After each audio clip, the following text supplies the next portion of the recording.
Jane, I have to say, it was yet another goosebumps moment during this 3 days of celebrations. Those 1,000 veterans who are at the service at Westminster Abbey have now paraded through Horse Guards. They paraded in front of Prince Charles. It was him that took the salute, and I have to say they thoroughly enjoyed themselves. We had a number of wheelchair-bound veterans coming up to the crowd, waving, cheering, and of course the crowd waved and cheered right back. They stood up, they waved their flags, kisses were blown. One veteran even was wheeled up to one of the crowds to receive a kiss. It was a lovely, lovely moment. Let's not forget, of course, the fly past. And here to explain exactly what we were looking at, I'm joined by Squadron Leader Adam Booth from the RAF. Thank you very much indeed for joining us. Good afternoon.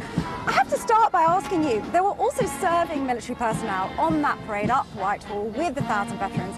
Is that an important moment for serving military personnel? Well, it's an incredible moment. I mean, what they achieved during that arduous campaign, you know, is utterly to be celebrated, and to be part of that parade, you know, it must be a fantastic feeling to be out there joining them on, as we said, it's such an amazing time, seeing their smiling faces and waving it back at the crowd. It's amazing. I can't miss this opportunity.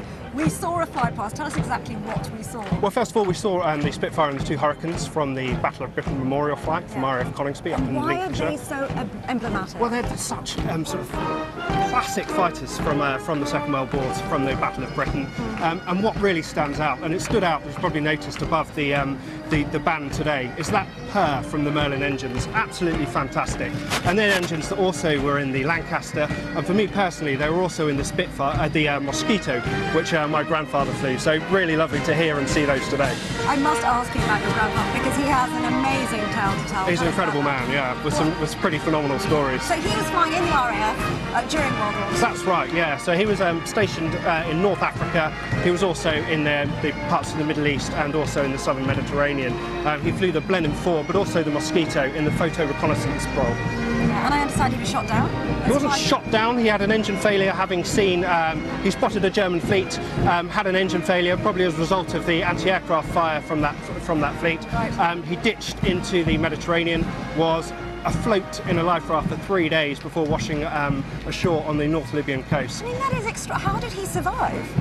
A little bit of water and a little bit of food, and yes, and incredible grit, the same grit we see from all of the veterans here today. And how much of an inspiration was that for you? A huge one, I would have. He's a phenomenal man and an incredible inspiration, as are everyone that we've seen today and those I've spoken to today.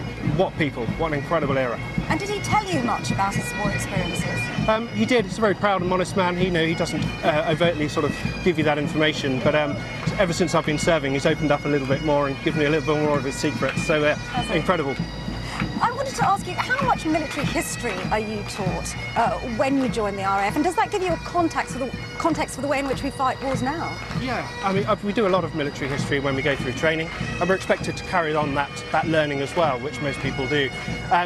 But the armed forces has to evolve with the threat and the technology, otherwise it becomes redundant. But what doesn't evolve is that service excellence and that bravery that we saw from those people in World War II, and that's the core and our ethos that we follow today. And do you think that it is the same ethos, or has it developed or changed in any way, or is there just a commitment to serving your country? That's the overwhelming... It is, yeah. I mean, the ethos is the same, but I guess when you meet these people, that ethos gets a little bit prouder each time. Yeah. And is there very much contact between serving military personnel and veterans outside these big events? Yes, there are. I mean, there are agencies that look after the veterans and agencies that get them involved with things.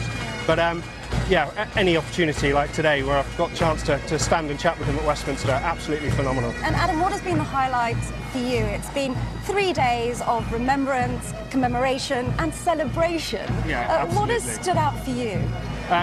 People, just meeting those people, hearing their stories, giving them the opportunity to tell us what they saw and what they experienced. You never get that again, and it's absolutely phenomenal and a cracking day. Squadron Leader Adam Booth, thank you very much indeed for talking to us. I hope you have a lovely afternoon. I know things are going to continue, and they're going to continue on, Jane, in St James's Park, which is just over here.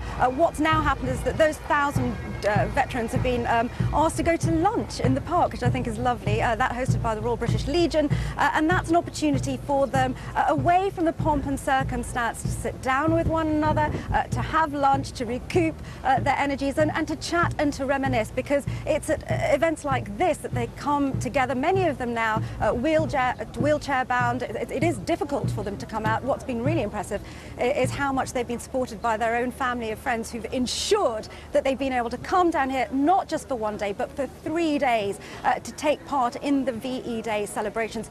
We are going to move off to the park later. I think I'm going to get the chance to talk to some of those veterans. I'm very much looking forward to that. In the meantime, back to you at Westminster.